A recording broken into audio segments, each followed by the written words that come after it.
आचार्य श्री कुंद कुंद भगवान की जय। परम पूज्य आचार्य गुरुवर श्री विद्यासागर महाराज की जय। श्री चंद्रसागर जी महाराज की जय। श्री चंद्रसागर जी महाराज की जय। विगुण सब सिद्धे भजने दस दो अणवे अणम मोक्षे अधोम शरण एवं संसार लोकमसुचितम् आसव संवर्णिज्यर धम्मं योहिं च चिन्तेषु वरभवनयान वाहन शयनासन देवमणुयरायाणं माधुपिदु सजन भिक्षा संबंधिनो विपिदिव्याडिच्चा सामकिन्दीय रूपम् आरोग्यं चोपणं बलं तेजं सोहकं लावण्यं सुरधनुमिव सस्यं णभवे। आचार्य कुंद देव इस वार्षण व्याख्या ग्रंथ में संसार की वास्तविकता से परिचय कराते हुए अध्रुव भावनाओं के माध्यम से हमें ध्रुव पद की ओर ले जाने का प्रयास कर रहे हैं। जो आत्मा इस बाहरी संसार में उलझी हुई है, उसका धीरे धीरे व्यामोह, उसका धीरे धीरे भ्रम हटाते हुए वह बाहर से भीतर की ओर की यात्रा कराने का एक उपक्रम कर रहे हैं। और पिछले दिनों में हमने ये देखा कि उस अध्रुव अंतरिक्षा में पहले जिस आउटर वर्ल्ड की बात की गई, जो भवन, यान, शयनासन जो हमारे शरीर से पृथक दिखाई देते हैं, जिन्हें हमने परिग्रह के रूप में माना है, और ये परिग्रह अनुपात परिग्रह कहलाता है। अनुपात परिग्रह का मतलब होता है जो हम अपने साथ में लेकर के नहीं आए, किंतु हमने इसे इकट्ठा किया। जो हमारी आत्मा के साथ में लग करके आया है वह कहलाता है उपात्त परिग्रह। यह शरीर जो परिग्रह है यह उपात्त परिग्रह है। इस शरीर को भी जब हम परिग्रह के रूप में स्वीकार करते हैं तो हमारे मन में विचार आता है कि जो हमारे साथ में है वो हमारे लिए परिग्रह कैसे हो सकता है।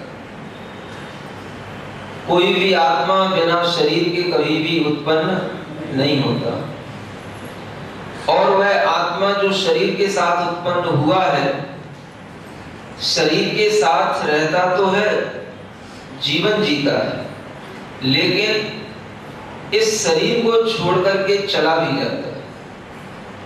और जब इस शरीर को छोड़ करके चला जाता है तो इससे स्पष्ट होता है कि यह भी उस आत्मा का अपना धन नहीं था। जब शरीर छूट जाएगा तो उस शरीर के साथ लगी हुई जितनी भी चीजें हैं, वह इंद्रियां, वह बल, वह तेज, वह आरोग्य, वह लावण्य, वह सौभाग्य, सब कुछ छूट जाता है। ये सब कब तक है? जब तक ये शरीर। और इस शरीर के साथ में इन सब चीजों का जो सद्भाव है, यह हमारे लिए एक हो सकता है कि सौभाग्य का विषय हो, लेकिन इस सौभाग्य को आचार्य महाराज पसंद नहीं कर रहे हैं, ऐसा लगता है। अगर उन्हें ये सौभाग्य अच्छा लगता तो वो ऐसा नहीं कहते कि ये सब कुछ इंद्रधनुष के समान थोड़ी देर रह करके विनष्ट हो जाएगा, ये सब इंद्रजाल के समान है। ऐसा कहकर के ऐसा लगता है कि उनके दिमाग में कुछ सौभाग्य और दूसरी चीज है। अगर हम उनकी दृष्टि से अपने आप को देखने का प्रयास करें तो शायद हम वहां तक पहुंच सकते हैं जहां तक वो हमें पहुंचाना चाहते हैं। और अगर हम इस विश्व को अपनी दृष्टि से देखेंगे तो हम वहीं पर रहेंगे जहां पर हम पहले से हैं। एक बैल होता है और उसे कोल्हू में लगा दिया जाता है। उस बैल को बहुत घूमना रहता है, बहुत चक्कर लगाने पड़ते हैं और बहुत चक्कर लगाने के बाद भी उसे कहीं चक्कर ना आ जाए, इसलिए एक समझदार किसान जब वह कोई उस बैल से दाई इत्यादि कराता है तो एक बहुत अच्छा काम कर देता है। जानते हो क्या? अगर उस बैल को यूं ही खुली आंख के साथ में घुमाया जाएगा तो इतना नहीं घूम सकता। बहुत बड़ा रहस्य। अगर उस बैल को सुबह से शाम तक हम उसी एक स्थान पर चलाएंगे तो वह थक जाएगा, क्योंकि उसकी आंखें जब ये देखेंगी कि हम यहीं पर चक्कर लगा रहे हैं तो वह थक जाएगा, बहुत जल्दी थक जाएगा। इसलिए एक समझदार किसान उसकी आंख पर एक पट्टी बांध देता है और जब उसकी आंख पर पट्टी बन जाती है तो फिर वह बैल सोचता है कि हम चल रहे हैं और हम बहुत यात्रा कर रहे हैं और चलते चलते हम कहीं ना कहीं शाम तक पहुंच जाएंगे। समझदार किसान दिन भर पट्टी नहीं खोलता, दिन भर उसको उसी स्थान पर चलाता है। अगर उसको गोल घेराव में चलाना है तो वह बैल अगर आंख की पट्टी खुली होगी तो उस गोल घेराव में घूमते घूमते चक्कर खा जाए अगर उसकी आंखें खुली हो। लेकिन कितना उस एक आंख पर पट्टी बांध देने से सब कुछ दृश्य बदल जाता है, विचार बदल जाता है, चिंतन बदल जाता है उस बैल का और वह सोचता है कि हम चल रहे हैं, हम कहीं ना कहीं शाम को पहुंचेंगे, हमारा कोई गंतव्य आएगा। और जब वह किसान शाम को उस पट्टी को खोलता है तो वह बैल वहीं का वहीं अपने को खड़ा पाता है। इस दुनिया के चक्र में हर एक आदमी, हर एक आत्मा उस अंधे बैल की तरह, उस पट्टी बंधे हुए बैल की तरह घूम रहा है, जाना कहीं नहीं। जहां से घूमता है वहीं से घूम फिर करके पुनः आकर के खड़ा हो जाता है और उसके बीच में वह कुछ समझ लेता है अपने मन में कि हमने कुछ चल लिया, हमने कुछ पा लिया, हमने कुछ उपलब्धि हासिल कर ली। लेकिन जो खुली आंख वाला होता है वो जानता है कि तूने कुछ नहीं चला। एक खुली आंख वाला है, एक बंद आंख वाला है। खुली आंख वाले को जो दृश्य दिखाई देगा वो बंद आंख वाले को दिखाई नहीं देगा। लेकिन बंद आंख वाला भी ये मानता है कि मेरे पास भी आंखें हैं और मैं भी देख रहा हूं। मन की आंखों से वो भी देखता रहता है और उन मन की आंखों से वो क्या क्या देख लेता है। देखो, जिंदगी में बहुत उपलब्धियां, जो उपलब्धियां तुमने कभी हासिल न की हो, यहाँ पर उन उपलब्धियों का भी आपको ज्ञान कराया जा रहा है। कल आपको बताया था कि रूप, यौवन, सौभाग्य, लावण्य ये सब हो सकता है हमने बहुत पहले भी प्राप्त किया और आज भी प्राप्त कर रहे हैं।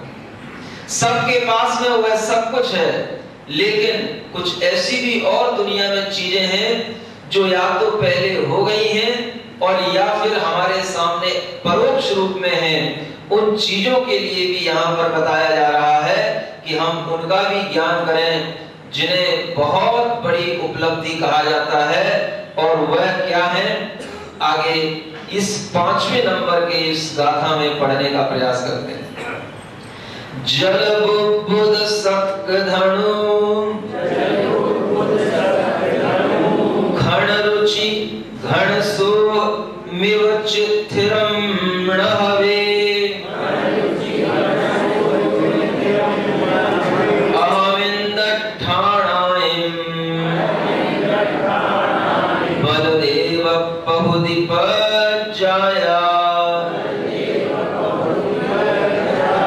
देखो यहाँ आचार्य महाराज हमको अब कुछ ऐसे लोगों से मिलाने जा रहे हैं जिनके पास में हमसे भी ज्यादा रूप सौंदर्य, हमसे भी ज्यादा लावण्य और सौभाग्य रहा है। कहते हैं बहुत ऐसे लोग हैं जो अहमिंद्र पद को प्राप्त कर लेते हैं। ये अहमिंद्र क्या कहलाते हैं? देवों में भी ऐसे देव कहलाते हैं कि जिनके लिए ऐसा सौभाग्य प्राप्त होता है कि वे सब अपने अपने लिए इंद्र होते हैं। कोई किसी का वहां पर सेवक नहीं होता, कोई किसी का वहां पर नौकर नहीं होता, और सब अपने अपने लिए इंद्र मानते हैं। और उनको जो वैभव वहां पर मिलता है वो सामान्य इंद्रों से भी बढ़कर के मिलता है। सौधर्म इंद्र से भी ज्यादा खुशी और सुख उन अहमिंद्रों को मिलता है जिन अहमिंद्रों की यहाँ पर चर्चा की जा रही है। आचार्य कहते हैं वह अहमिंद्रों के पद जो हमेशा अहम इंद्र बहुत बड़ा पद होता है। जितने भी देव वहां रहेंगे वो सब अपने आप को इंद्र ही मानते हैं और वस्तुतः वो इंद्र ही होते हैं। इसके अलावा बलदेव बहुदीपज्जाया, बलदेव ये 63 सलाका पुरुषों में बहुत बड़े महापुरुष माने जाते हैं। बलदेव चक्रवर्ती, नारायण, तीर्थंकर, इन सब को यहाँ पर ग्रहण कर लिया क्योंकि प्रभुति का मतलब होता है बहुदी माने आदि, बलदेव आदि। ये जितनी भी पर्याय इस आत्मा को प्राप्त हो रही है या होंगी, इन सभी परिणतियों में क्या है, अभी तो पहले हम ये समझ लें कि किन पदों की बात की जा रही है। जो बलदेव पद भगवान राम इसी बलदेव पद में स्थित थे, और श्री कृष्ण के समय पर वह बलभद्र, बलराम, वह उनके भाई भी बलदेव थे। वह नारायण श्री कृष्ण के समय पर उन्हीं के भाई बलभद्र हुए, और दोनों भाइयों में बहुत प्रीति भाव रहता है, बहुत प्रेम भाव रहता है। जैसे राम और लक्ष्मण में प्रेम भाव था, ऐसे ही श्री कृष्ण और बलभद्र में प्रेम भाव रहता है। दोनों उच्च उच्च पदों को धारण करने वाले महापुरुष, ऐसे महापुरुष जिनके सामने हजारों राजा हमेशा हमेशा नतमस्तक होकर के रहते हैं, और इस पृथ्वी के एकमात्र वह सम्राट होते हैं, एकमात्र वह राजा होते हैं। वह राम, वह लक्ष्मण, सबके अंदर ये पुण्य का वैभव दिखाई दे रहा है, और सभी के लिए वह पुण्य सामने आकर के अपना काम करता हुआ दिखाई दे रहा है। ये समझ में आता है। लेकिन कहते हैं कि महापुरुषों के जीवन में भी बहुत उतार चढ़ाव होते हैं। लोग सोचते हैं कि महापुरुष उन्हें कहते हैं या महासुखी उन्हें कहते हैं जिनके जीवन में कोई उतार चढ़ाव नहीं होता। लेकिन आपको मालूम होगा भगवान राम का जीवन कितना कष्टों से भरा रहा है, और भगवान राम के भक्त सोचते हैं कि भगवान जितने भी कष्ट आपने उठाए वो आप ही की सामर्थ्य की बात थी, वो कष्ट कभी हमारे ऊपर ना आए। जबकि वह राम भगवान स्वयं ये कहना चाह रहे हैं कि देखो तुम मुझे भगवान मानते हो, जब मैंने भी इतने कष्ट उठाए हैं तो तुम छोटे छोटे कष्टों से क्यों डरते? जब स्वयं भगवान के लिए तुम इतना उतार चढ़ाव देख रहे हो तो अपने छोटे छोटे से गमों में आकर के तुम इतने दुखी क्यों हो जाते?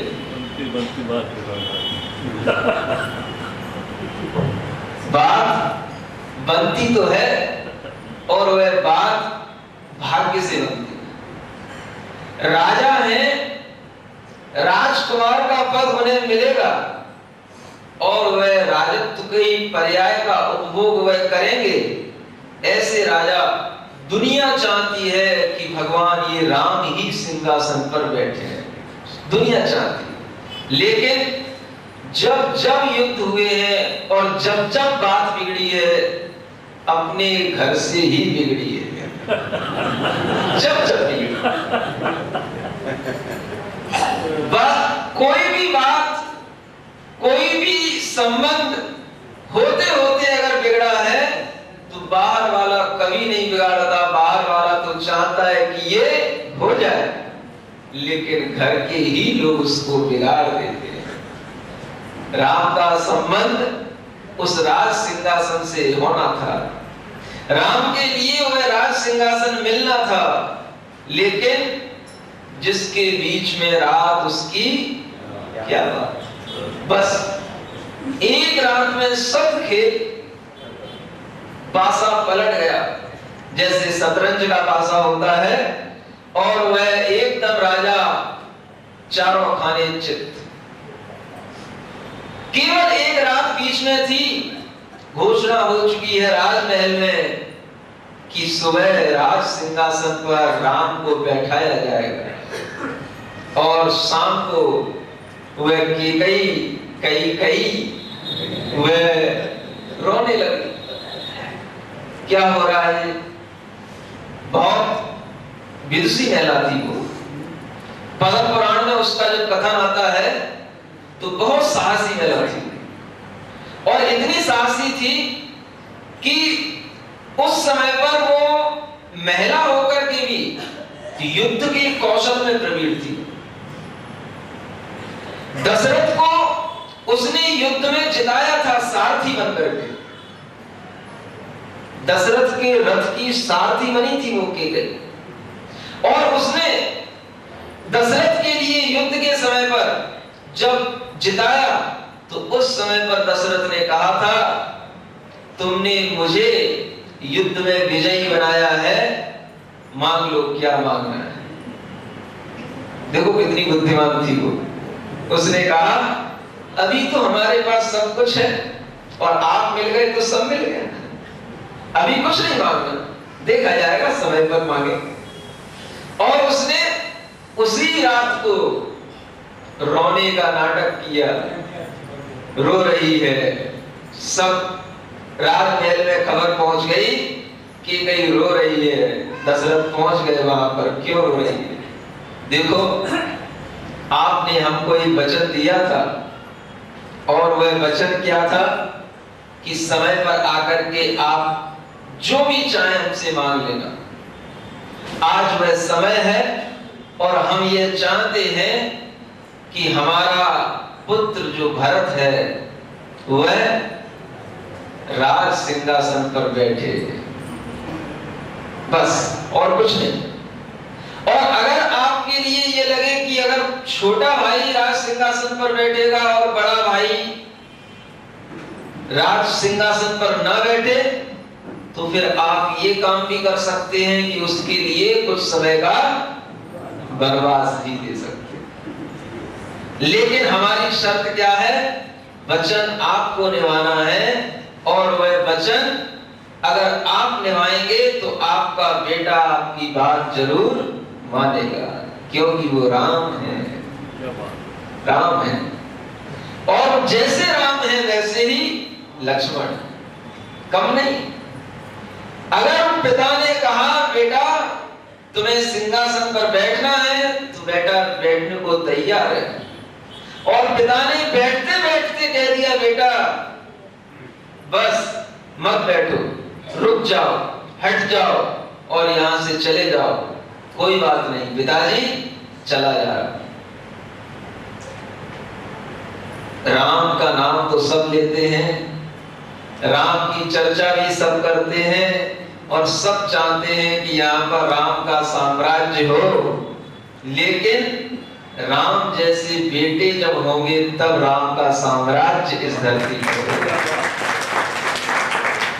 पिता ने कहा बेटा चले जाओ, बैठते बैठते भी उस राज सिंहासन पर उस बेटे ने यूं नहीं कहा, पिताजी कल क्या आप शराब पिए थे? आज का बेटा होता तो क्या कहता, भांग खाए थे क्या कल शाम को? जो कल शाम को हमसे कह रहे थे कि राज सिंहासन पर बैठना है, दुनिया में ढिढोरा पिट गया, तैयारियां हो गई, और अब हमारी बेइज्जती कराने के लिए आप कह रहे हो कि अब नहीं, तुम यहां से उठ जाओ। उस बेटे ने एक भी बात पिता से नहीं कही।